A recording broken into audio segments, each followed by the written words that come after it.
Bismillahirrahmanirrahim. Assalamualaikum warahmatullahi wabarakatuh.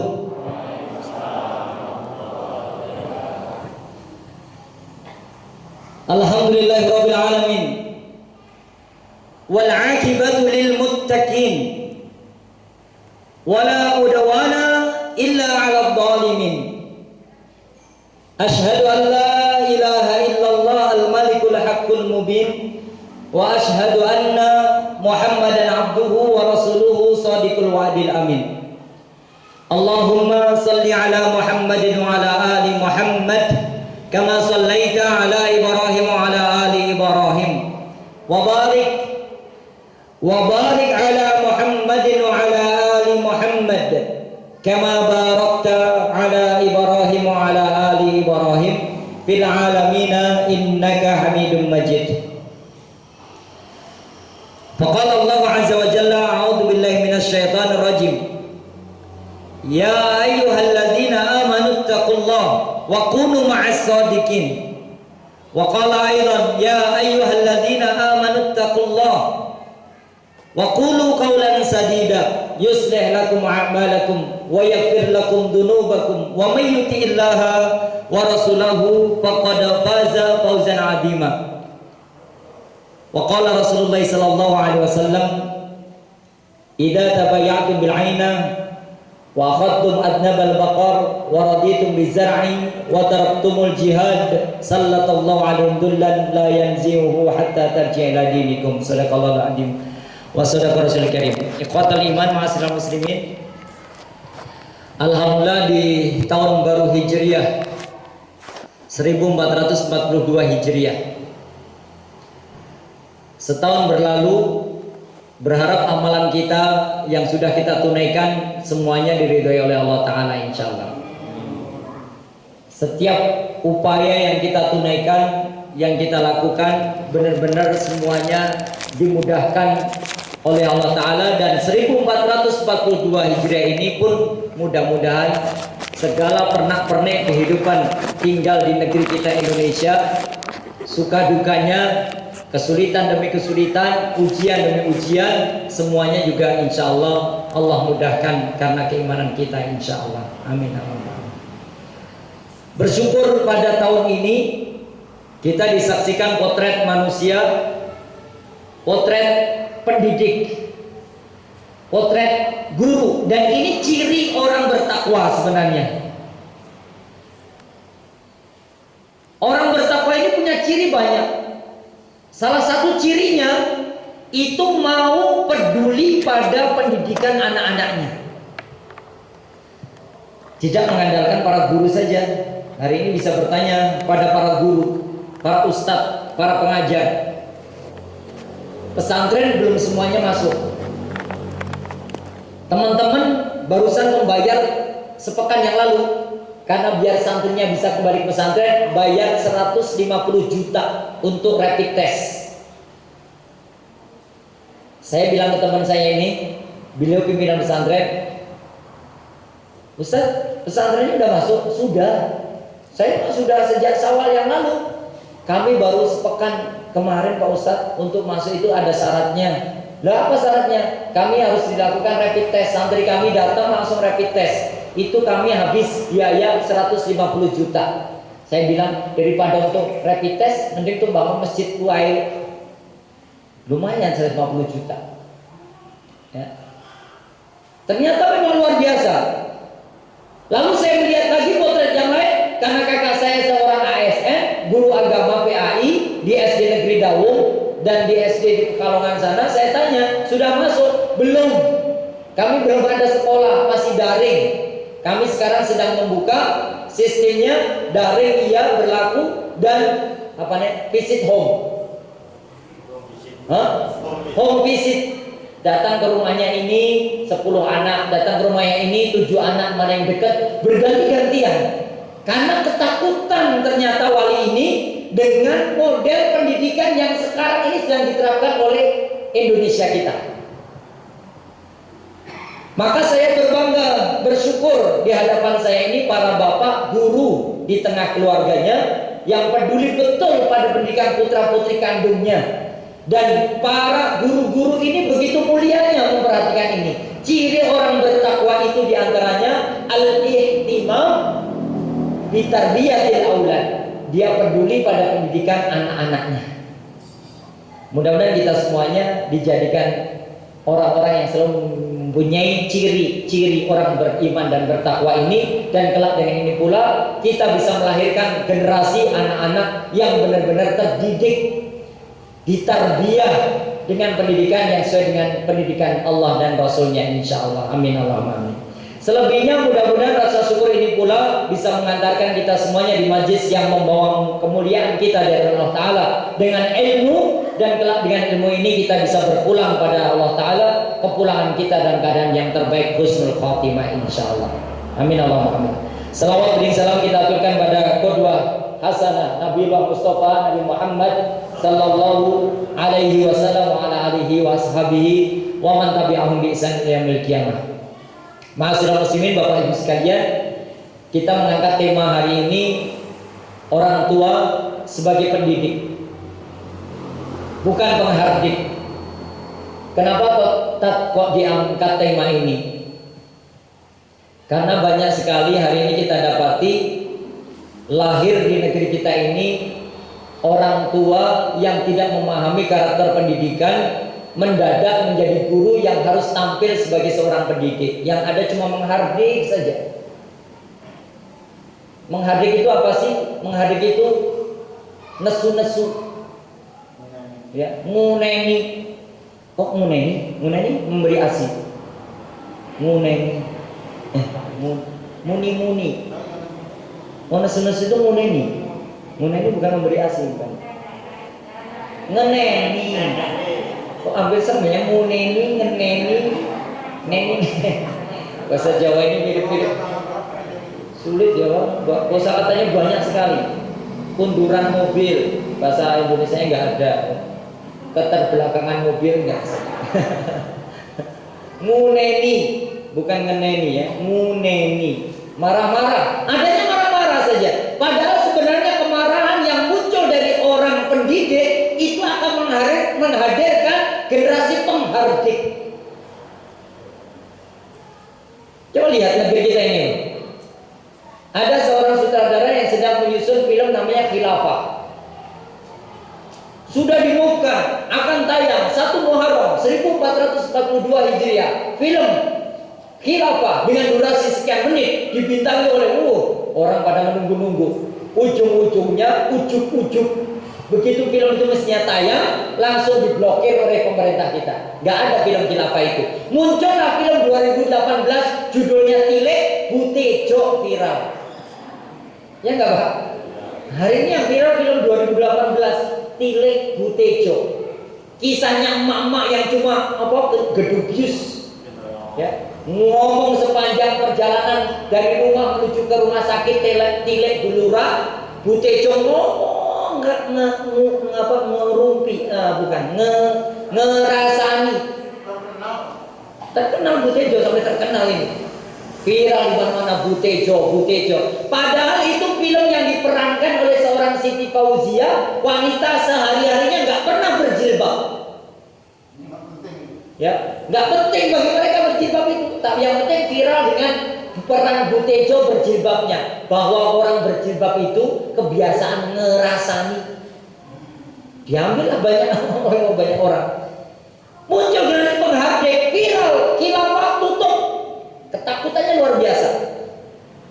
Penghardik. Muncul viral lagi seorang kiai tua dibentak-bentak orang muda anggota DPRD Pasuruan datang ke pesantren itu karena kiai ini dianggap menanamkan pengajaran khilafah HTI. Dimarah-marah, buat pernyataan. Saya salah apa? Kalau memang saya dianggap salah, laporkan ke polisi saja dan macam-macamnya. Itu viral juga. Saya membuat tulisan tentang itu. Ya Allah, kenapa negeri ini menjadi generasi penghardik seperti ini?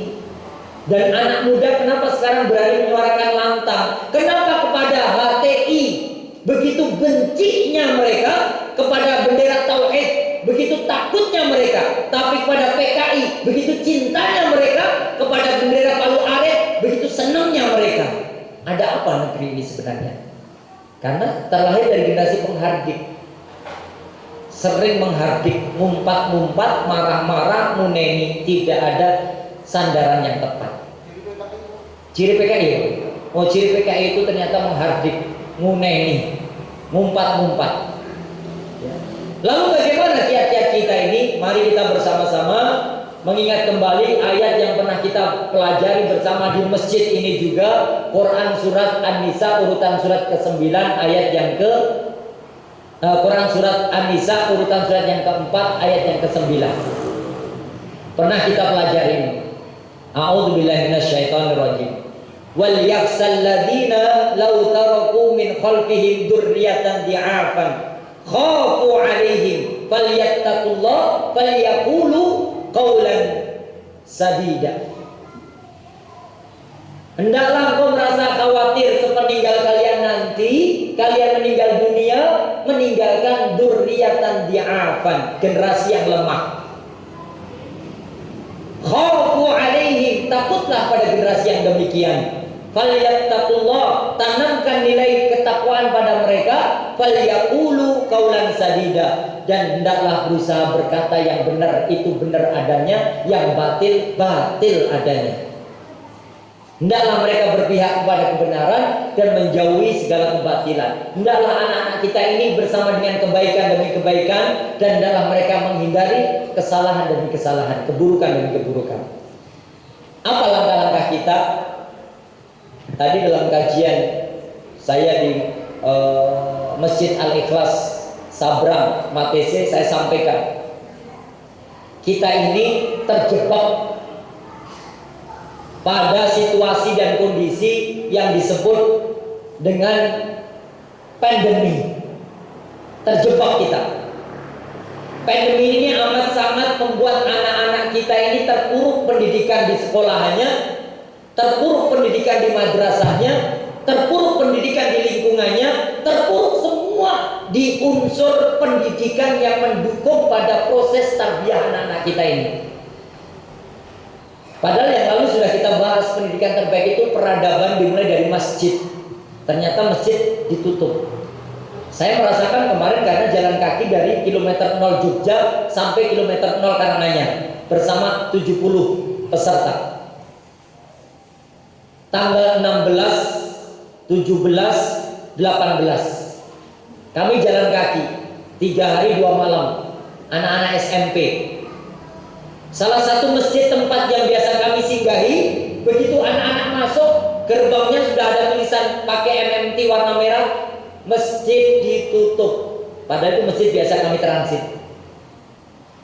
Lalu karena anak-anak jam 11 siang panas terik, gak kuat mereka, anak-anak langsung mendorong pintu gerbangnya dan masuk anak-anak, tinggal di teras masjid, pakai gletek karena saya paling belakang. Ya Allah, anak-anak capek banget nih nampaknya.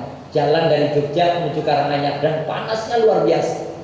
Di situ biasa kami istirahat untuk sholat duhur, jamaah asyar, makan siang, 2:30 kami harus lanjut lagi ke masjid selanjutnya. Ternyata awal datang saya tanya, kamu datang gimana tadi? Nah, pintunya gerbang ditutup, tulisannya masjid ditutup. Kami pengen masuk ke dalam, ternyata ada bapak-bapak yang sudah mulai nutup masjid-masjidnya, dan pintu masjid itu langsung dipel, disemprotin semua, kaca-kaca disemprot, gagang pintu disemprot. Setelah itu masjidnya dipel, kami nggak bisa masuk. Ini masjid nak. Ada kalimat dari bapak-bapak takmir, ada yang bisa ditemui? Nggak ada tak? Nggak ada yang temui kami. Lalu saya nanya ke ustadznya, ada tak? Tadi dibilang, maaf, sudah tahu pintu gerbang ditutup kok masih nekat masuk. Dan kalimat itu didengar oleh santri yang tidak mau mengungkapkan itu. Untuk masuk masjid dapat hardikan. Apa yang diambil pelajaran di sini? Anak-anak kita ini masuk masjid dihardik. Jangan dikira berapa tahun yang akan datang mereka mau nyambangi masjid. Mereka takut dengan masjid. Kami istirahat singgah di masjid. Mestinya masjid beri kenyamanan, tempat berteduh yang paling baik, tempat untuk melepas kelelahan, mengadu pada Allah. Ya Allah, karena anak-anak setiap istirahat mesti gitu. Ya Allah, kaki mereka diangkat ke dinding, ya, mereka rebahan kakinya ke dinding, ya. Kemudian mereka, ya Allah, kami akan sholat di rumahmu ini. Angkat rasa sakit dan pegel-pegel kakiku ini ya Allah, biar nanti aku bisa jalan lagi. Kami sedang melakukan kegiatan napak tilas pejuang kemerdekaan Indonesia. Jenderal Sudirman juga keren ya. Pangeran Diponegoro juga melakukan pergerakan masuk keluar masuk hutan, padahal seorang pangeran raja mestinya itu juga melakukannya. Kami ingin seperti mereka. Ini 75 tahun bisa merdeka. Kenapa kami nggak diberi kebebasan masuk masjid saja, kami dihardik? Ini masjid ditutup nekat. Don loh bu, anak-anak ini jadi don. Masuk masjid nggak boleh, don mereka. Yang ada di mereka itu, kami akan masuk masjid dan kami akan berteduh di dalamnya. Kami akan mengadu pada Allah di masjid itu. Kami akan berdoa. Kami istirahat sejenak saja, pejamkan mata, biar kami tenaganya semakin kuat lagi, fresh lagi. Ini tiba-tiba belum apa-apa sudah masjid sudah ditutup kok sudah masuk. Bahaya ini. Kita akan menjadi generasi yang terlahir nanti, generasi-generasi yang lebih parah dari apa hardikan yang diucapkan. Mereka akan menjadi generasi yang takut dari masjid. Lalu kami jalan lagi, jam 2 dini hari ada satu masjid, gak usah saya sebut nama masjidnya. Masjid itu dulu pada tahun yang lalu sebelum corona, jam 2 dini hari menyambut kami. Bahkan takmir masjidnya itu bilang gini, kira-kira sampai sini jam berapa ya Ustaz? Biasanya kami sampai daerah situ jam 2 dini hari. Oh nggih, boten napa-napa. Takmirnya dikondisikan, anak-anak disambut dengan mie rebus. Direbuskan mie jam 2 dini hari tahun lalu. Direbuskan mie jam 2 itu, anak-anak disambut, ayo nak, pakai telur nih, ayo, ayo. Indomie sama telur. Kemudian dibikinin kopi. Yang pengen kopi, ini bapak bikinin kopi. Yang pengen teh, ini ada teh hangat, ayo nak. Subhanallah ya kalian, anak-anak luar biasa. Hari ini apa yang didapat? Lagi-lagi hardikan, dihardik, diumpat-umpat. Oh jelas corona kok, nekat enak kegiatan. Ya. Sampai waktu subuh karena jam 2 kami datang, anak-anak langsung wudhu, sholat 2 rakaat, nggak bisa masuk masjid, ditutup masjidnya. Kami di teras, di pelataran halaman kafe blok, lalu anak-anak sholat 2 rakaat. Ada foto-fotonya, saya foto sengaja. Di masjid ini dulu mereka disambut luar biasa. Hari ini masuk masjid aja nggak bisa. Ternyata apa? Dipel basah. Masjid itu dipel basah, bukan pel kering. Kalau pel kering itu cuma lap-lap saja. Ini pel basah, diguyurin air, diguyurin air. Santri cuma bisa di teras pinggiran kecil dan paving blok halaman. Alhamdulillah nggak hujan. Karena malam itu di daerah Klaten kami diguyur hujan. Di Jogja sebelum masuk Klaten itu kami diguyur hujan. Subhanallah, anak-anak itu mendapatkan pembelajaran yang luar biasa. Tidak ada sambutan. Subuh setelah sholat tahajud 2 rakaat 1 witir, anak-anak tidur. Subuh saya bangunkan, nak subuh, lampu saya nyalakan. Kemudian datang bapak-bapak masjid. Maaf pak, assalamualaikum, numpang sholat J pak, nanti anak-anak bisa enggak? Oh, sholatnya di luar mawon J. Loh kenapa pak? Mungkin ya sholatnya di dalam, jamaah sini nggak akan mau. Ini masjid sudah hanya khusus untuk jamaah sini saja, nggak menerima pendatang. Ini kan masjid umum, milik jami kan pak, milik banyak orang. Ini kan pinggir jalan raya, nggak bisa. Akhirnya kami sholat, masuk, anak-anak sengaja masuk. Saya sudah bilang jangan masuk, nah nanti jamaah nggak mau. Bener, jamaah pada melipir sih, lewat samping-samping, melipir. Jamaahnya nggak mau bersama dengan anak-anak. Apa kata anak-anak? Kok orang-orang jadi takut sama kita-kita ya? Yang buat kita ditakut itu apa sih tak? Itu pertanyaan anak-anak. Apa kata itu? Ternyata pernyataan seorang ibu-ibu. Kata ibu itu, kudu nganggo masker, kudu hand sanitizer, kudu jaga jarak. Anak-anak bilang itu, bu, kami sejak dari Jogja itu kilometer 0, jam 00.00 santri sudah saya kondisikan. Nah, kita akan start dari Jogja kilometer 0, jam 00.00. Yakin nah, nanti tidak ada orang di kilometer 0 Jogja itu. Bersih karena Jogja memang sedang melakukan protokoler kesehatan seperti itu, nggak ada pengunjung. Maka tolong jaga jarak. Jumlah kalian 70, setiap 10 anak ada pimpinan regunya, kemudian ada ustadznya 1. Terus jangan berkumpul ya, berpisah-pisah. Sudah kami atur strategi. Ternyata apa Bapak Ibu sekalian? Sampai kilometer 0, jam 00.00 kami start. Kilometer 0 perempatan Jogja itu full. Wong wong wadon kumpul banyak sekali, nggak beraturan, nggak jelas mereka sedang apa, yang selfie, yang makan, yang rumpi, yang ngomong-ngomong. Kami heran, loh katanya kami harus standar protokol kesehatan, jaga jarak. Regu kami 70 aja harus berpisah-pisah. Lah kok ini malah justru kumpulan manusia ratusan kayak lawan dah tumpah ruah di kilometer 0 itu. Kilometer 0 Jogja.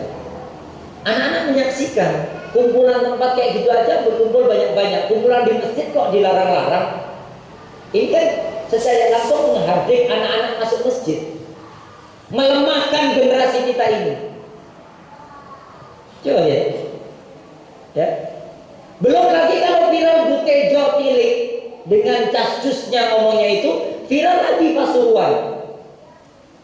Nggak tahu Bapak Ibu dapat video atau tidak. Seorang kiai duduk di meja, sekitarnya itu mas-mas, banyak maaf, seragamnya doreng, gak usah saya sebut namanya. Oh, tahu toh Pak? Disebutkan Bapak ini banser.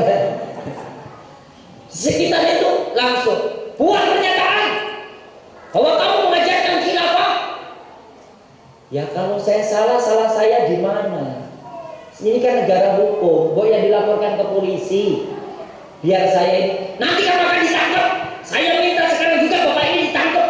Pemerintah nggak boleh diam. Bapak ini telah meracuni pemahaman khilafah, HTI, wah macam-macamnya.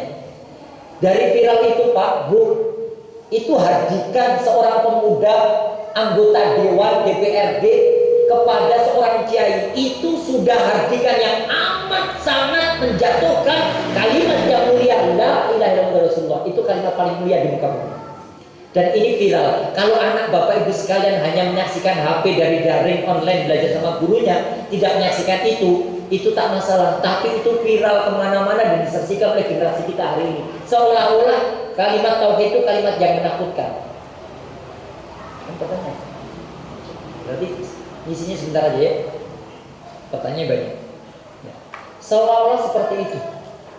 Anak kita kalau nggak selektif menerima itu akan, masya Allah, seorang kiai sepuh sampai dibentak-bentak di depan banyak orang seperti itu dan diviralkan. Ini nggak baik. Nggak baik, Bu. Kebaikan apa yang bisa kita ambil dari itu? Nggak ada. Dinasihatnya sama kiai itu, laporkan saya, kan ini negara hukum. Kesalahan saya apa? Tulis nama saya ini, alamat saya ini, pengasuh pesantren ini, lalu wali santri kami gini, Ustaz, tolong ya Ustaz, untuk anak-anak kami dibimbing biar Ustaz nggak terjadi seperti yang video yang di-share itu. Apa toh Pak? Saya khawatir Ustaz nanti didatangin juga, karena anak-anak saya itu di rumah itu senang banget dengan bendera tauhid. Saya bilang, Pak, kok sampai jadi meletem? Anaknya cinta bendera tauhid kok jadi takut toh Pak? Kenapa nggak bangga mestinya jadi bapak? Nah, bapak bangga, kok jangan takut dengan kalimat tauhid itu nak, karena bapak terlahir ke bumi sudah ditanya oleh Allah, alastu birabbikum.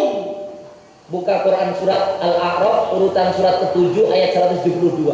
Allah langsung bertanya pada ruh yang ada di dalam jasad manusia ini, alastu birabbikum.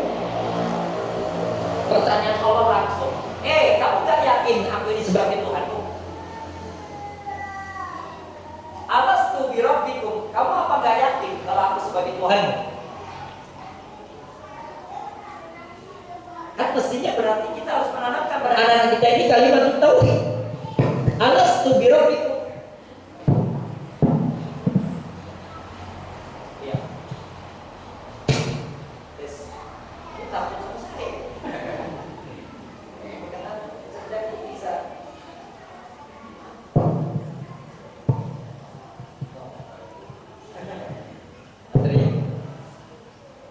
Coba Pak, wali santri bukan hanya satu, bukan hanya dua, semuanya nasihatin saya, tolong taat di pesantren bendera tauhidnya diturunkan dulu taat. Saya khawatir nanti pondok ustaz digerebek kayak itu juga. Saya bilang, kenapa ini wali santri jadi seperti ini, jadi risau? Sudah di rumah mereka belajarnya nggak benar, sudah di pesantren ini ditutup, diliburkan, sudah masjid-masjid ini ditutup, dijauhkan, kok sekarang kalimat tauhid jadi takut dengan Bapak Ibu sekalian dengan gerebekan seperti itu? Saya bilang, Pak, Bu, saya menunggu. Kalau memang mereka mau datang, silahkan datang. Salah saya apa? Saya juga akan sama dengan kiai yang ada di Pasuruan itu. Salah santri kami apa? Salah kami dibagi bendera tauhid apa? Mau merah putih kami kibarkan. Tauhid mereka cintai, bangga Bapak Ibunya, bukan malah takut.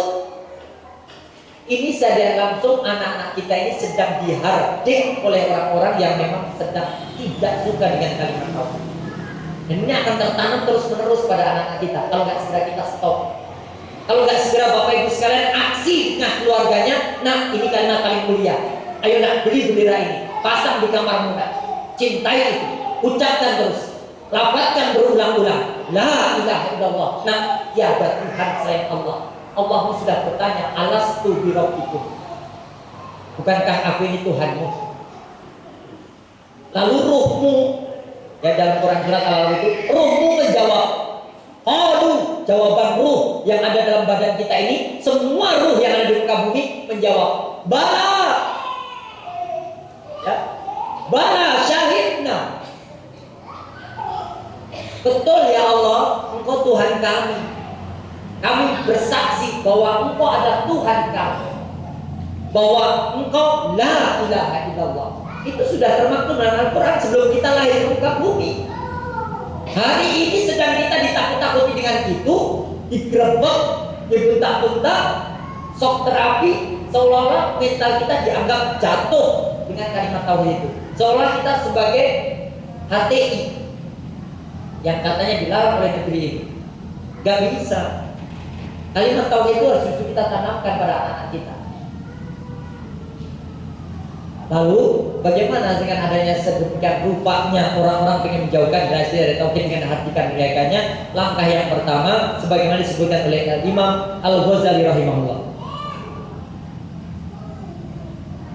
Satu, langkah yang mesti kita ajarkan pada anak-anak kita ini di tengah-tengah keuntungan yang diambil oleh orang-orang dengan COVID-19 pandemi Corona ini, wabah ini. Lakukan langkah-langkah sebagai pendidik di rumah, tidak menghardik, tapi justru pendidik. Dengan langkah apa? Menanamkan kalimat tauhid yang pertama kali dengan keluarga untuk memberikan hafalan lafaz kalimat tauhid. Suruh ngapalin. Ini sudah pendidikan yang luar biasa, Bu. Ini kemuliaan, bukan kehinaan. Sekalipun manusia menghina-hinakan kita, Allah akan memuliakan kita. Sekalipun orang-orang sekitar kita benci pada kita, tapi Allah akan datangkan cintanya kepada kita karena kalimat tauhid yang kita ajarkan. Maka suruh melafalkan berulang-ulang sudah kemuliaan. Maka Syekh Hadratus Syekh Hasyim Asy'ari sampai mengajarkan ritual ba'da sholat dengan 100 hingga 1000 kali kalimat tauhid yang dilafalkan dengan kencang. La ilaha illallah, la ilaha illallah. Itu semata-mata biar tertanam betul-betul berulang-ulang kalimat itu. Itu langkah awal beliau. Apa kita boleh juga kan? Silahkan kalau mau dilakukan. Tapi kalau saya tidak dengan jahar, saya tetap tanam pada anak-anak. Oh, harus lafazkan kalimat itu di mana saja. La ilaha illallah. Betul-betul kalian lafazkan dengan lisan kalian, kalian tertanam dalam hati kalian, kalian perjuangkan sehidup mati kalian. Itu yang saya ajarkan kepada anak-anak. Baik itu anak kandung saya maupun santri-santri saya. Hari ini kalau melafazkan itu, memasang bendera itu dianggap HTI, kita akan digeruduk. Tunggu gerudukannya dan jangan kau balas dengan kekerasan. Karena tidak mendidik sama sekali seperti itu. Justru itu menunjukkan ketidakwibawaan seseorang. Justru itu menunjukkan ketololan dan kedunguan seseorang. Kalimat tauhid, kalimat paling mulia, langsung justifikasi ini kalimat hati. Kok aneh? Bagaimana negeri kita ini? Benci HTI, cinta PKI. Takut bendera tauhid, ya, senang bendera Palu Arit. Tertanam betul di generasi anak kita ini. Maka suruh melafazkan aja kemuliaan. Nak lafazkan kalimat ini. La ilaha illallah Muhammad Rasulullah. Terus nak lafazkan.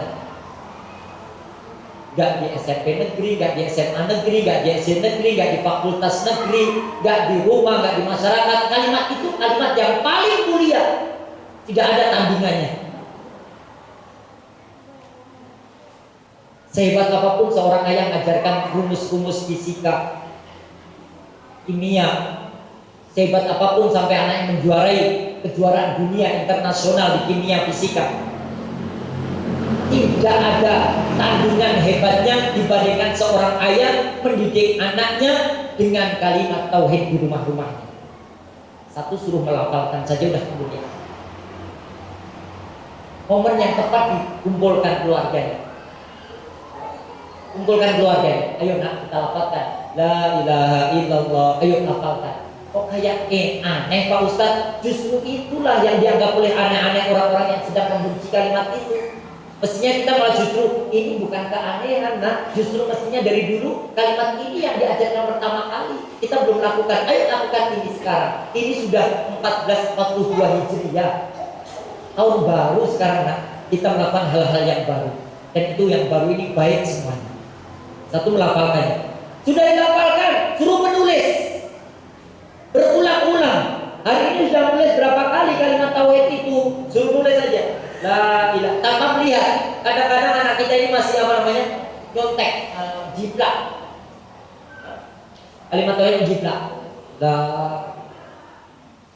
ilaha gitu ya. Di matanya melihat, nyoretkan lagi, kayak batik. Mestinya coba nak, la ilaha itu kayak apa? Tanpa melihat, dia diserahin pena dan kertas, lalu saya disuruh nulis. Coba bapak bilang, la, tulis. Yang mikir, lah itu apa sih, hurufnya apa sih? Tak apa-apa. Lama-lama dia akan tulis lam, huruf lam, pertamanya huruf lam, oh lam. Setelah itu alif, mungkin gak akan nyambung, dia belum tahu. Padahal lam alif ada, dia mungkin lam dan alif. La, i, alif lagi, la, ha. Lama-lama dia akan bisa mengucapkan berulang-ulang, menulis berulang-ulang. Itu juga kemuliaan. Dibandingkan bapak ibu ngajari kimia, fisika, matematika, boleh, tapi tidak akan lebih mulia dibandingkan dengan kalimat tauhid tadi yang diajarkan berulang-ulang. Melafalkan dan menuliskan berulang-ulang. Kata Imam Ghazali rahimahullah. Yang kedua, memberikan pemahaman. Dari mana pemahaman itu? Nah, kalimat ini kalimat yang paling mulia di muka bumi. Kalau kamu ucapkan, nah, lahir kamu ucapkan ini, ruh kamu sudah mengatakan bala syahidna, betul ya Allah, kami bersaksi bahwa kamu adalah Tuhan kami. Itu ruh sejak lahirnya manusia. Semua manusia di muka bumi. Hatta orang Nasrani, orang Majusi, Nasrani, orang Hindu, Buddha, Kristen, Katolik, semua agama itu sebenarnya ruhnya mengakui Allah Sang Pencipta. Coba aja cek orang Kristen, suruh ngakui apakah Tuhan Yesus Kristus itu yang menciptakan kamu. Mereka akan menjawab, kalau jawab iya, nggak logis dong. Yesus Kristus saja dalam kondisi kayak gitu dia tercipta kok, mosok menciptakan, nggak logis. Mestinya dia akan menjawab, yang menciptakan kami Tuhan Pencipta. Harus sebenarnya Allah yang menciptakan, tapi nggak mau mengimani saja. Hati mereka mengkufurinya. Padahal mereka percaya ada Tuhan Pencipta, yaitu Allah. Saya ini hasil perdebatan dengan pendeta. Saya tanya, dulu bagaimana meyakini ini? Kalau ada Tuhan Tuhan Bapa, Tuhan Ibu, Ruhul Kudus, itu berarti yang menciptakan siapa? Tuhan Pencipta. Ada Tuhan Pencipta. Tuhannya kok banyak sekali jadinya. Ada Tuhan Bapa, Tuhan Ibu, Ruhul Kudus. Lalu gimana Tuhan Pencipta itu? Ya Allah yang sekarang kita yakini la ilaha illallah itu. Dulu saya kan percaya pada Tuhan Pencipta saja. Hati saya itu percaya dan menciptakan Yesus Kristus ada. Saya percaya, tapi saya nggak mau iman waktu ini sekarang ya. Artinya orang Kristen juga mengakui kok Allah itu pencipta. Ini loh ruh itu. Maka beri pemahaman pada anak-anak kita ini. Itulah kalimat paling mulia. Kalau kamu lahir kamu sudah memberikan kesaksian seperti itu, selanjutnya kamu hidup kamu harus berdampingan dengan kalimat itu. Dan kalau kamu mati ucapkan kalimat itu, dijamin surga. Man akhir kalami la ilaha illallah Muhammadur Rasulullah dakhalal jannah. Barang siapa yang akhir hidupnya mengucapkan kalimat tauhid la ilaha illallah Rasulullah, dijamin dia masuk surga. Sudah. Ini karena kondisi kita sudah terpuruk, sulit sekali berikan pelajaran apapun. Guru-guru tanya para guru, tanya Ustaz Harmanto, ngasih tugas sampai bingung, ngasih tugas apa ya ini? Pulsanya Pak Ustaz Harmanto aja habis ya, untuk memberikan materi. Assalamualaikum, kalau dia anak saya yang saya perhatikan itu guru TK-nya. Assalamualaikum warahmatullahi wabarakatuh. Anak-anak sekalian, bersama dengan Bu Nurul lagi untuk belajar hari ini. Hari ini kita akan belajar bagaimana mengenali tumbuh-tumbuhan dengan berbagai macam ciptaan Allah Subhanahu wa taala. Ini adalah tumbuhan namanya, ya Allah, ibu ini ngabisin pulsa setiap hari bikin rekaman kayak gini. Saya akhirnya, Bu, bagaimana dengan berarti kayak gitu? Sebenarnya malu loh Ustaz bikin kayak gitu itu. Agak merinding-merinding juga ngomong sendiri. Ngomong sendiri anak-anak bersama dengan bu guru ya. Ngomong sendiri tuh, bikin rekaman sendiri. Ya Allah, kasihan bu guru ini. Beli pulsa untuk bisa siaran biar anak-anaknya online nanti bisa perhatikan rekamannya itu untuk belajar di rumahnya masing-masing. Silahkan dicoba anak-anak, mudah-mudahan menjadi anak-anak yang soleh dan sukses dunia dan akhirat. Assalamualaikum. Anak saya yang niat itu, waalaikumsalam Bu Nurul. Kapan dong ketemu Bu Nurulnya? Nanti nak ya, sabar. Mungkin Agustus. Ini udah Agustus ya Bi? Sudah. Mungkin September. Udah September, mungkin Oktober. Nanti nak kiamat. Sampai mangkal kadang-kadang anak-anak nanya terus, kapan ketemu Bu Guru? Kapan Bu Guru? Nah sekarang alhamdulillah ternyata ada model apa? Visit home. Datang ke rumah-rumah. Kelompok mereka ini 7 anak di rumahnya ini, 10 anak di rumahnya ini. Ada begitu sekarang, alhamdulillah sejaknya mereka. Dan saya bersyukur banget MI Muhammadiyah Cipuran itu ambil inisiatif anak-anak kampung yang ada di situ, maksudnya bukan home visit, bukan di rumah, tapi di masjid. Saya menyaksikan betul di masjid kami ini. Anak-anak sudah datang, ahlan wa sahlan, selamat datang di masjid. Kalian akan belajar hari ini dengan saya, Bapak Yatno. Silakan kalian untuk mengambil air wudhu sebentar. Ada wudhu anak-anaknya. Sudah wudhu semuanya, diperhatikan oleh gurunya. Wudhunya masih ada yang salah. Wudhu yang benar seperti ini. Coba, guru ini bijak banget. Saya menyaksikan sendiri.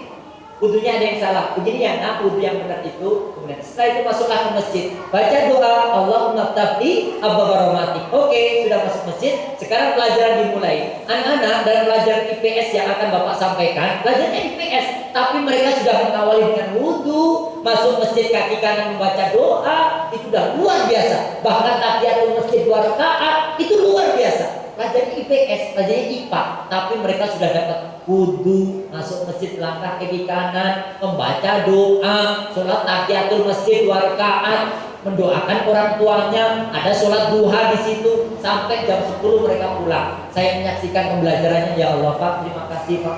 Saya bersyukur membawa anak ke masjid. Ya Ustaz, ini sebagaimana dalam rangka Ustaz berikan nasihat, kembalikan generasi pada pendidikan masjid. Tak apa-apa madrasah kami ditutup, karena kami belum berani membuka. Tak apa madrasah ibtidaiyah ini ditutup, tapi masjid tetap menjadi sentral peradaban pendidikan. Dan dilakukannya. Ya, ini pemahaman. Secara langsung anak kita jadi paham, oh ini toh pengajaran pada nilai-nilai tauhid itu. Berikan pemahaman yang kedua setelah bisa menghafal dan menuliskan pemahaman. 2. Yang ketiga, berikan pada mereka kepercayaan. Berikan pada mereka anak-anak ini kepercayaan. Karena kadang-kadang anak-anak nggak percaya. Apa iya kalau kita sholat 5 waktu nanti rezeki kita tambah banyak? Apa iya kalau sholat 5 waktu berjamaah di masjid kita tambah sehat? Apa iya? Kurang percaya sih. Anak kan percaya anak, kalau kamu dengan kalimat tauhid ini, kalau kamu dengan pendidikan di masjid ini, nah percayalah kamu akan sehat. Allah yang buat sehat.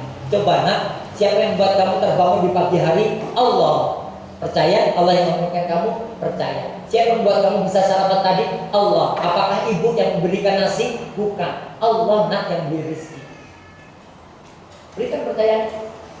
Allah nak yang membuat nafas kamu segar pagi ini. Allah nak yang membuat lisan kamu bisa berkata-kata. Allah nak yang membuat telinga kamu bisa mendengar dengan sempurna. Allah nak yang membuat mata kamu memandang keindahan dunia. Allah semua. Percayalah nak, Allah memberi semua.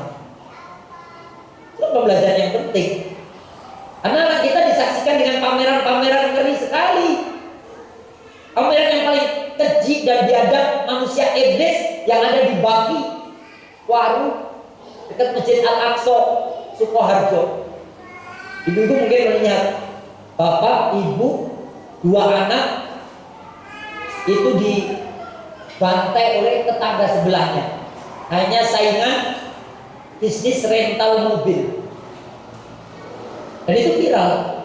Dan itu disaksikan oleh banyak anak kecil pun datang ke situ. Itu teman SD ku, itu teman TK ku. Ya Allah, kasihan ya Ma. Coba datang sana. Saya biasa di sini Masjid Al-Aqsa. Itu cuma berapa rumah dari Masjid Al-Aqsa, dekat sekali di kampung itu. Kampung Duwetan, Baki, Sukoharjo. Satu keluarga, suami, istri, dan 2 anaknya, SD dan TK. Dibantai tetangga sebelahnya, rebutan pelanggan rental mobil. Mabuk-mabuk di situ, kemudian dia begitu bisa. Yang diajarkan anak-anak seperti itu. Kalau anak-anak protes jangan dibentak Bu, jangan dihardik, kenalkan. Nah, itu bukan karakter manusia. Coba lihat sebelah kananmu, biar anak kita yang lihat siapa sebelah kananmu. Itu saudara kamu seiman. Kau wajib jaga nyawanya, nak. Kau jaga nyawanya, itu saudara kamu seiman. Kau harus jaga harta bendanya, nak. Karena harta bendanya saudara seiman harus kamu jaga. Kau harus jaga kehormatannya, nak. Jangan kau hinakan dia. Itulah saudara seiman. Coba lihat sebelah kiri, itu juga saudaramu seiman. Itu anak-anak kita harus kita tanamkan kepercayaan seperti itu, sehingga mereka saling menjaga nyawanya, saling menjaga harta bendanya, saling menghormati kehormatannya, menjaga kehormatannya. Itu penting. Ini gak dilakukan oleh banyak bapak dan ibu di tengah keluarganya. Kalau anaknya kelahi, mestinya kita panggil. Kenapa kau kelahi, nak? Pukul-pukulan temanmu? Itu kan sahabat kita, saudara kita, anak saudara bunda. Emang bunda bersaudara sama ibu? Iya, saudara seiman. Kau gak boleh kelahi sama saudara seiman. Kalau kau dipukul, kau masih mampu menahan, berarti kau laki-laki yang kuat. Kan baru dipukul dan kamu bertahan, berarti fisik kamu kuat. Kau laki-laki jagoan, gak apa-apa kan dipukul. Sakit mah, sakitnya sebentar, nanti akan kembali pulih sehat lagi. Oke? Kita ya percaya seperti itu. Yang membuat kamu sakit Allah, yang menyembuhkan dari sakit Allah. Itu pembelajaran, bukan malah oh anak badung nakal, motong gue dipukuli, remuk kabeh motong gue. Tak bener kamu ya. Itu dia harap kita bisa-bisa anak kita benar-benar nggak bener nanti. Jadi generasi yang selalu pukulin tetangga itu malah. Coba potret hari ini yang lagi viral di Solo, kejamnya tetangga sebelah dibantai habis dan baru ketahuan 2 hari kemudian anak aroma bangkai. Ya Allah, naudzubillah waliyah. Ini kan manusia iblis. Kalau menyaksikan kayak itu mesti anak kita luruskan. Nah, itu bukan akhlak karakter manusia, itu iblis saja. Kau Allah jaga kehormatan nyawanya saudara kamu harus kamu jaga. Harta benda saudara kamu jaga. Kehormatan kamu harus kamu jaga. Berikan kepercayaan kepada mereka. Ya selanjutnya berapa ini? 4. Tanamkan keyakinan kepada anak-anak kita dengan nilai tauhid itu. Yakin kalau seseorang ini keluar dari rumahnya, kemudian ada menuju Allah dan Rasulnya, sungguh dia akan dibalasi kekayaan, tanah yang luas dan harta benda yang banyak. Buka Quran surat An-Nisa urutan surat yang keempat ayat yang ke-100. Ya.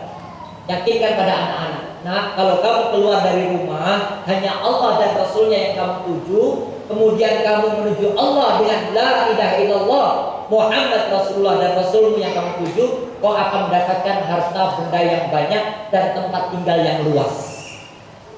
Kalau ternyata keluar rumah kamu belum sampai tujuan, kau meninggal dunia, maka hijrah kamu sudah dibalasi dengan istana di surga Allah Ta'ala. Itu Quran surat An-Nisa urutan surat keempat ayat yang ke-100. Berikan keyakinan kepada mereka seperti itu. Kau yakinnya dengan ayat ini? Yakin mak, sudah. Kau jalani itu. Kau harus yakini karena bagian daripada keimanan kamu.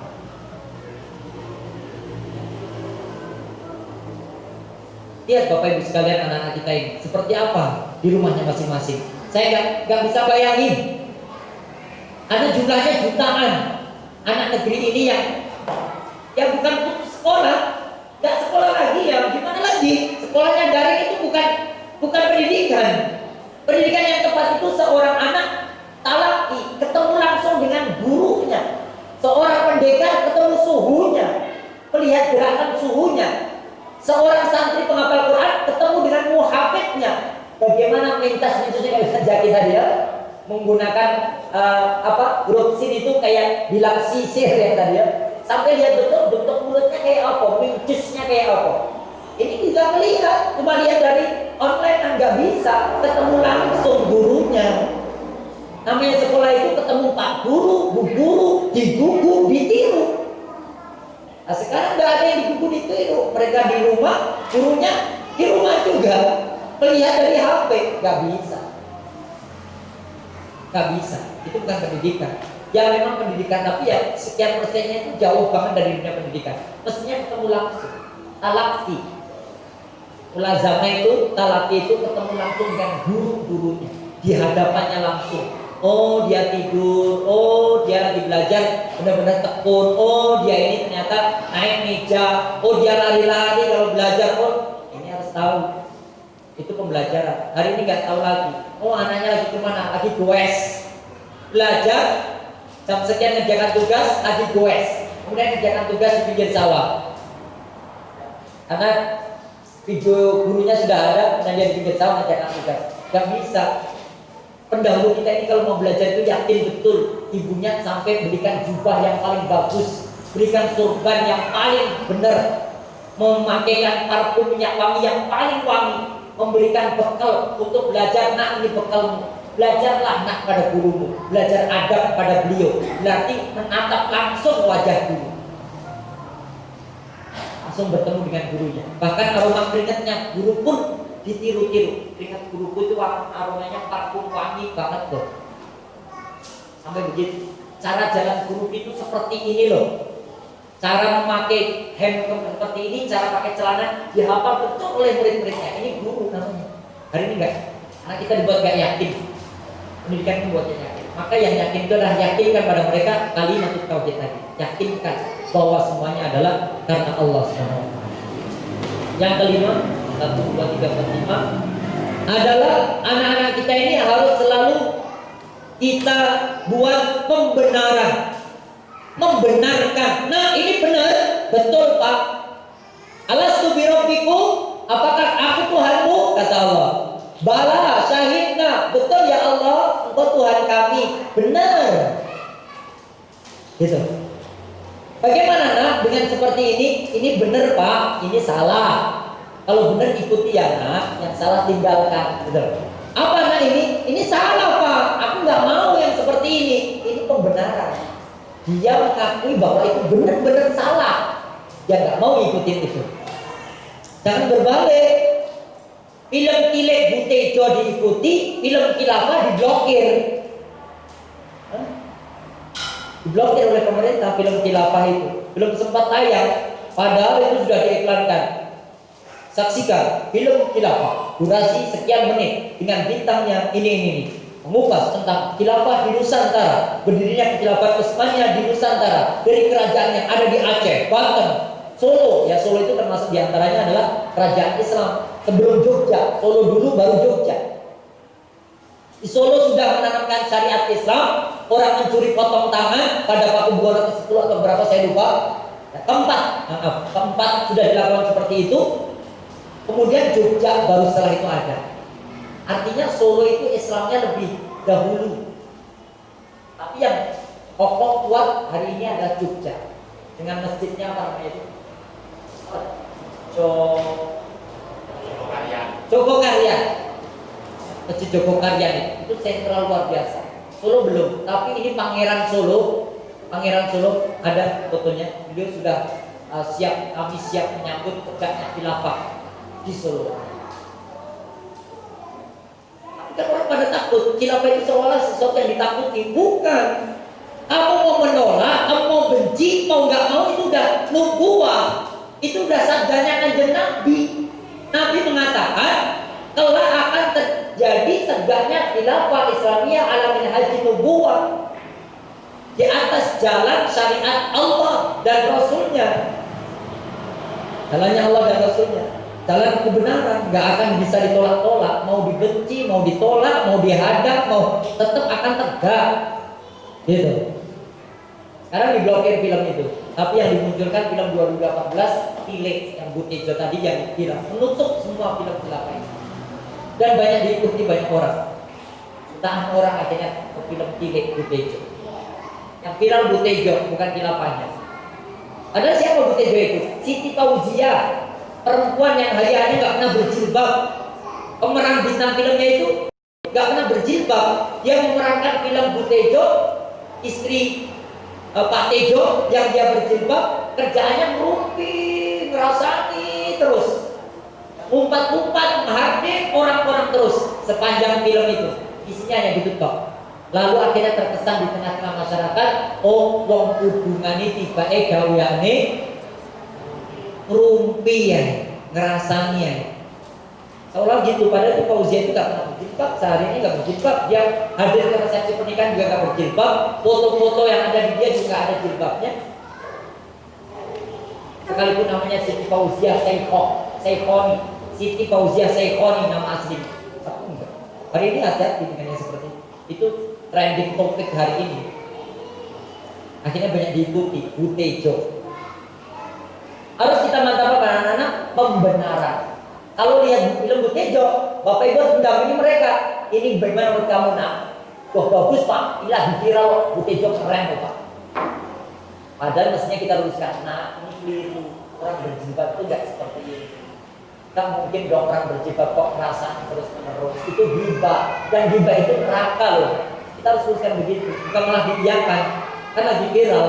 Kemudian sekarang kan pembelajaran pakai online seperti itu, maka ambil sisi baiknya. Luruskan, nah ada viral seperti ini, itu nggak baik. Yang baik mestinya seperti ini. Biar mereka bisa menyatakan pembenaran, ini benar. Yang hak adalah benar adanya, yang batil adalah jelas kebatilan kerusakannya. Yang hak selamanya akan tegak di dunia, dan yang batil akan musnah selama-lamanya. Ini harus kita ajar pada anak-anak. Itu menurut Imam Ibnu Qayyim Jauziyah langkah untuk menanamkan agar kita ini tidak senantiasa menghardik terus pada anak kita, tapi mendidik anak-anak kita dengan 5 langkah itu.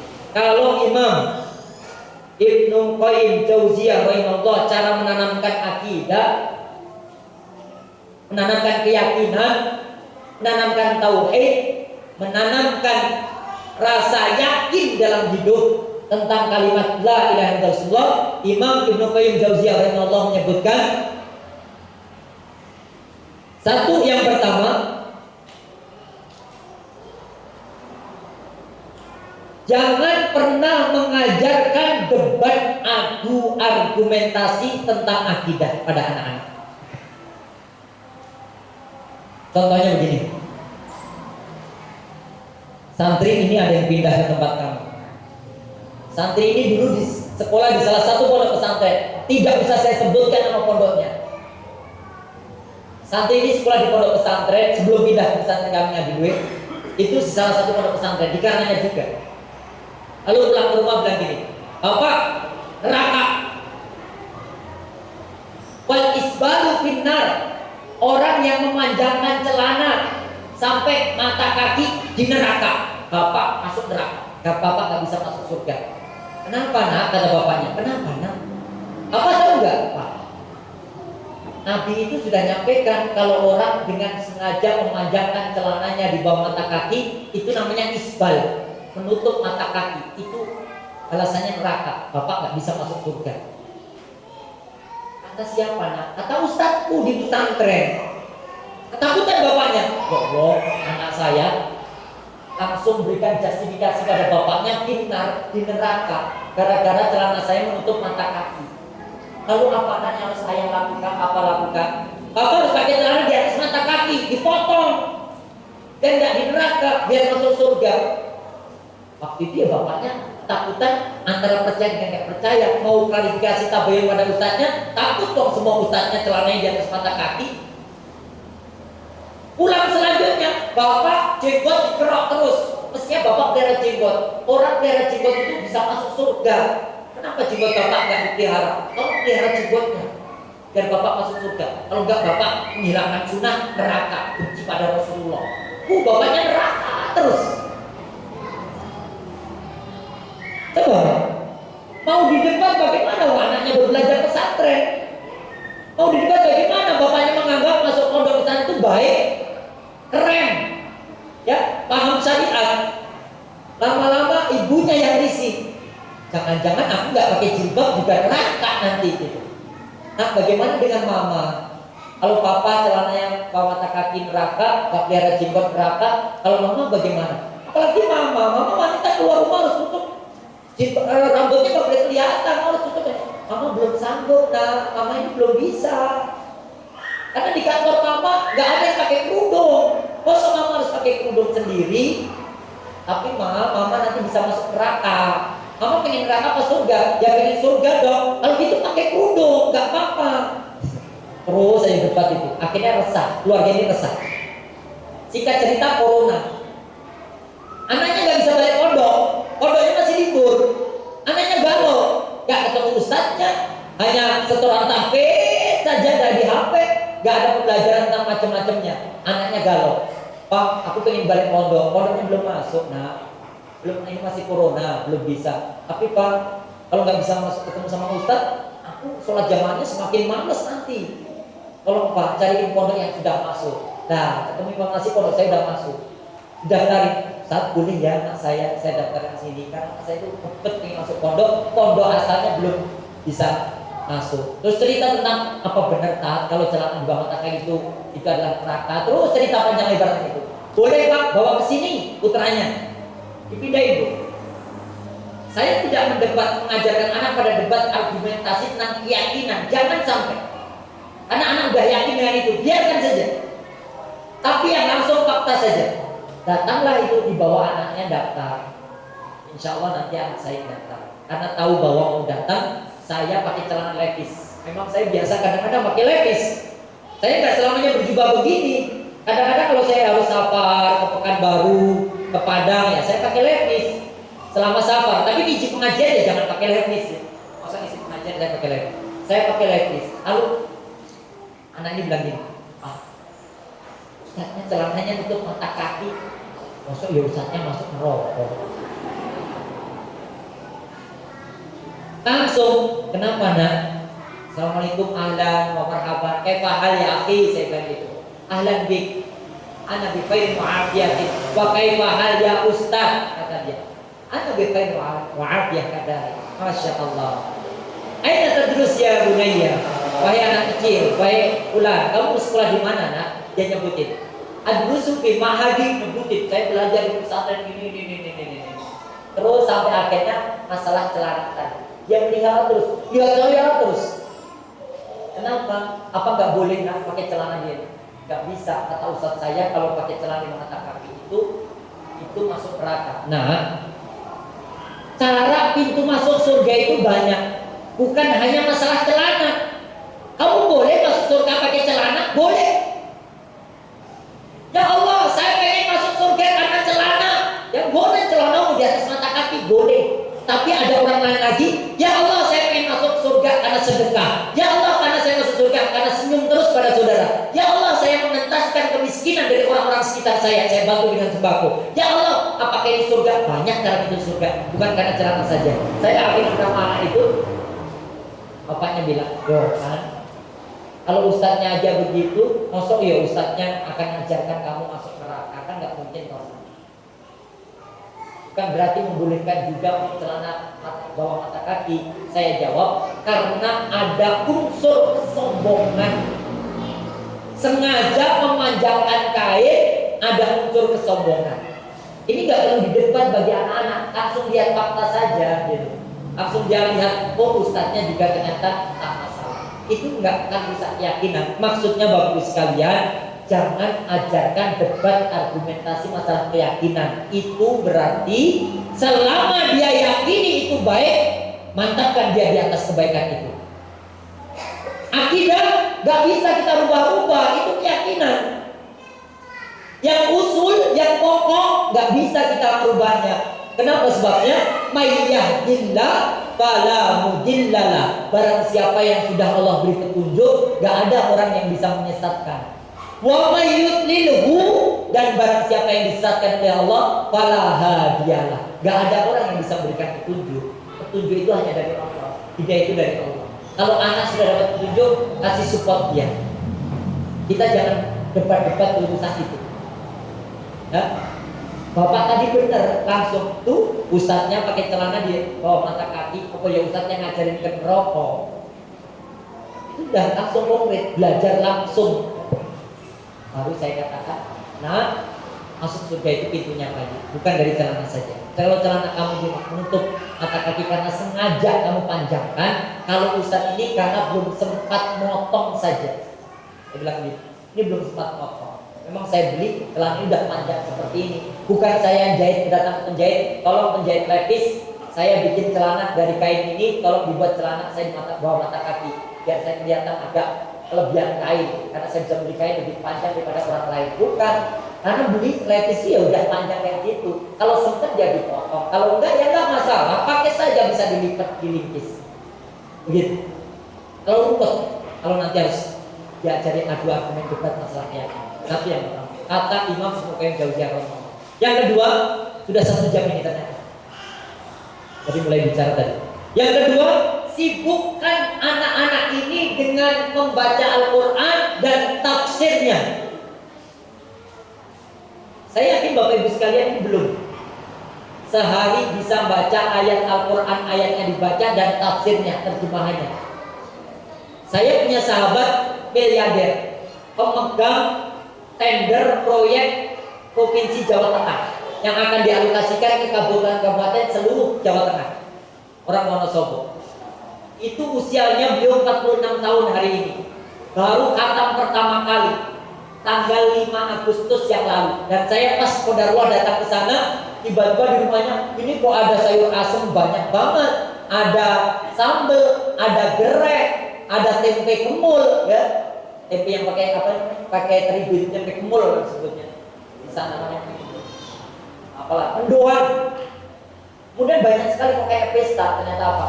Alhamdulillah Pak Ustadz, saya bersyukur 28 hari saya orang belum pernah baca Quran, belajar baca Al-Quran sebentar, saya bisa baca Al-Quran brutal yang saya share ke Ustadz melalui voice note itu.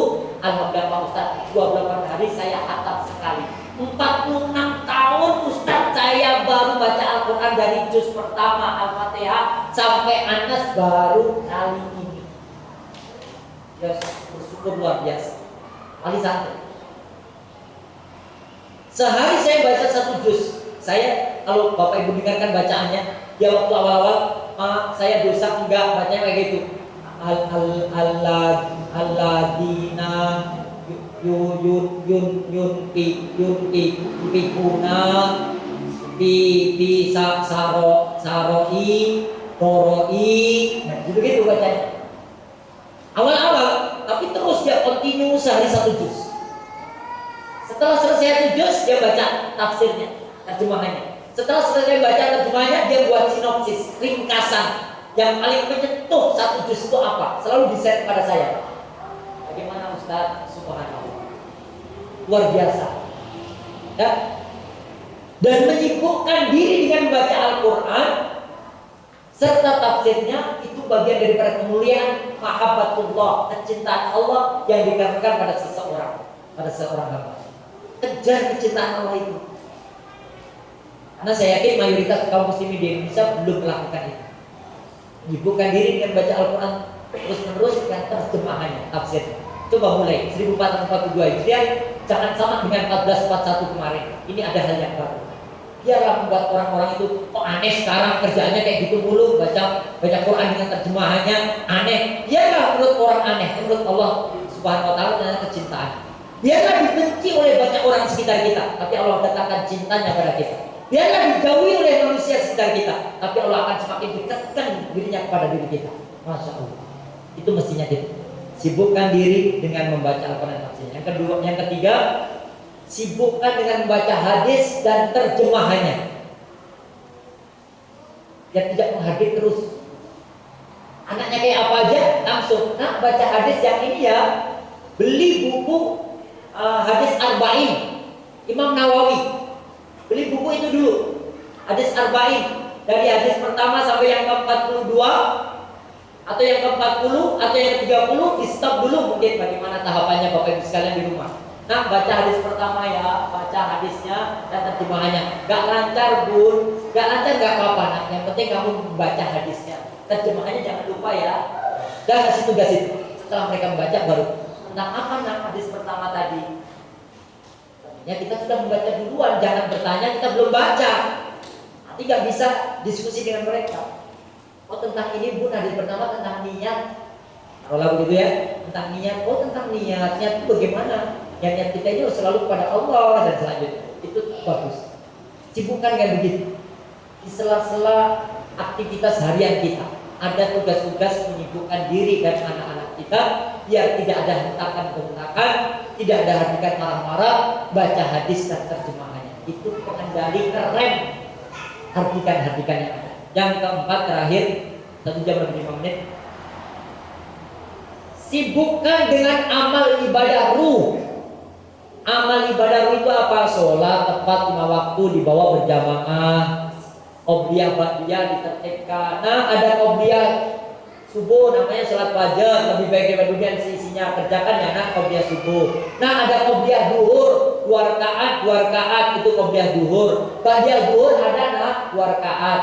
Qobliyah asar enggak ada nak, ba'diyah asar juga tidak ada. Maghrib enggak ada qobliyahnya nak, ba'diyahnya ada 2 rakaat. Isya nak ada ba'diyahnya, qobliyahnya enggak ada. Ini diterapkan. Ada sholat duha, ada sholat suruh, ada sholat tahajud, ada sholat hajat, tahiyatul masjid. Udah, bimbing dengan itu, sibukkan dengan amalan itu. Mulia kita sebagai pendidik. Dan tidak akan banyak menghardik.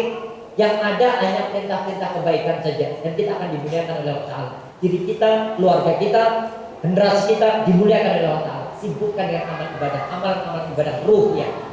Apa hanya sholat saja Pak Ustadz? Enggak. Ada infak, ada sedekah, ada silaturahmi dan masih banyak lagi amalan baik yang lain. Itu juga bagian daripada amal ibadah itu. Menyuruh anaknya, tolong ya nak, ini antarkan kolak palu ini kepada budimu ya. Naik sepeda ya, kamu kan suka goes. Nanti kalau jatuh gimana? Jatuh itu kan karena kamu kurang hati-hati, yang hati-hati dong. Coba cara bawanya juga yang benar.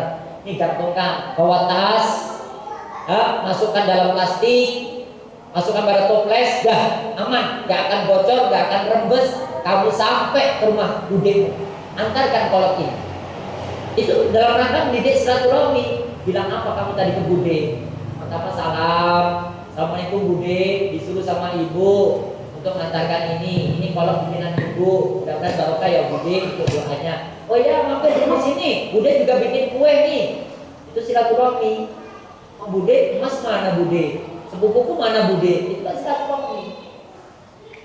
Hasilnya setelah itu pulang mereka, pulang ya nak hati-hati kata budenya. Sampaikan salam kepada ibumu ya. Ya bude, dibekelin sama budenya kue, dibekelin kadang uang, kemudian ngomong ke ibunya. Bun, tadi bude bilang salam buat bunda. Oh ya, bude sehat kan? Sehat. Pak De gimana? Pak De lagi nggak ada kerja, tapi Pak De sehat kan? Kata bude sehat. Dan gimana mas-mas sepupumu? Sehat semuanya, mbaknya juga sehat semuanya. Itu luar biasa. Sederhana pendidikan ini. Kalau sekarang belum bisa masuk sekolah ya inilah pendidikan sebenarnya. Homeschooling. Sekolah pondok pesantren di rumah. Direkturnya bapaknya, mudirnya bapaknya, gurunya bundanya. Sudah cukup itu. Gak ribet. Karena kita nyari konsep kayak apapun susah hari ini. Sistem online gak banyak memberikan pembelajaran. Ya hanya ngerjain tugas-tugas doang. Justru kita akan disibukkan sesuatu di rumah kita ini dengan yang baik-baik. Saya sudah mempelajarinya jauh-jauh hari, ya, mengkajinya jauh-jauh hari karena anak saya ini semuanya homeschooling. Sekarang akhirnya kembali pada pendidikan rumah semuanya, ya, pendidikan rumah semuanya. Akhirnya pendidikan di Indonesia kembali pada rumah. Ini belum tentu. Pondok pesantren Assalam, saya tanya santrinya, udah masuk nak? Ya waktu itu bilangnya Agustus, ini udah Agustus loh, belum nanti Oktober. Agustus, September, Oktober, nunggu 2 bulan lagi dia. Dan pasti Oktober, itu juga belum pasti ya Ustaz, mungkin bisa jadi Desember. Awal tahun baru masuk kami. Ngapain di rumah? Tugasnya apa? Itu bukan pondok takfir, pondok modern, pondok pesantren modern Assalam, Kabilan. Anaknya dokter, bapaknya dokter, ibunya dokter, masya Allah, kasihan banget. Ya? Itu Bapak Ibu sekalian 1 jam lewat 10 menit. Banyak maaf, terlalu banyak apa yang saya uraikan, mudah bermanfaat. Sudah saya kasih titiknya tadi bahwa kita sekarang sedang menjadi pendidik di rumah masing-masing, jangan jadi penghardik. Dengan cara-cara yang disampaikan oleh Imam Ghazali rahimahullah dan Imam Ibnu Qayyim Jauziyah rahimahullah, itulah cara dan langkah yang ditempuh oleh pendahulu kita. Kalau kita terapkan di rumah kita masing-masing, insya Allah anak kita akan terbentengi pola tarbiyahnya, pola pendidiknya yang meningkat terbaik bersama ayah bundanya di rumahnya masing-masing. Mudah-mudahan terlahir generasi yang soleh dan solihah, generasi yang muslim yang bermanfaat bagi umat, insya Allah. Amin Allahumma amin. Bagaimana selanjutnya ini Ustaz? Dipandu pertanyaan atau langsung dibaca? Banyak sekali. Banyak sekali pertanyaan Pak. Hah? Satu saja? Atau diringkas? Langsung pada pertanyaan. Perbuatan apa yang dijauhi Allah SWT dan dibenci iblis? Perbuatan apa yang dijauhi Allah dan dibenci iblis?